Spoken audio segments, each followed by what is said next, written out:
राष्ट्रवादी काँग्रेस पक्षाची स्पष्ट भूमिका आहे की मराठा समाजाला आपल्या हक्काचं आरक्षण मिळालंच पाहिजे। महायुती सरकारने देखील राज्याचे मुख्यमंत्री माननीय देवेंद्रजी फडणवीस साहेब असतील, उपमुख्यमंत्री माननीय अजितदादा पवार साहेब असतील, उपमुख्यमंत्री माननीय एकनाथरावजी शिंदे साहेब असतील,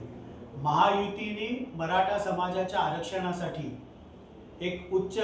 स्तरीय समिती बनवली। ज्या समितीचे अध्यक्ष राज्याचे ज्येष्ठ मंत्री माननीय विखे पाटील साहेब आहेत आणि त्याचप्रमाणे ओबीसी समाजामध्ये देखील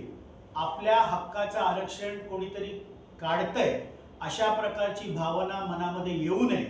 म्हणून भारतीय जनता पार्टीचे पूर्व प्रदेशाध्यक्ष व ज्येष्ठ मंत्री माननीय चंद्रशेखर बावनकुळे साहेबांच्या नेतृत्वाखाली कमिटी करण्यात आली आणि राष्ट्रवादी काँग्रेस पक्षाची स्पष्ट भूमिका आहे की मराठा समाज असेल, ओबीसी समाज असेल, या दोन्ही समाजांमध्ये कुठल्याही परिस्थितीमध्ये जातीय तेढ निर्माण होता कामा नये आणि मराठा समाजाला देखील आपल्या हक्काचं आरक्षण हे मिळालंच पाहिजे।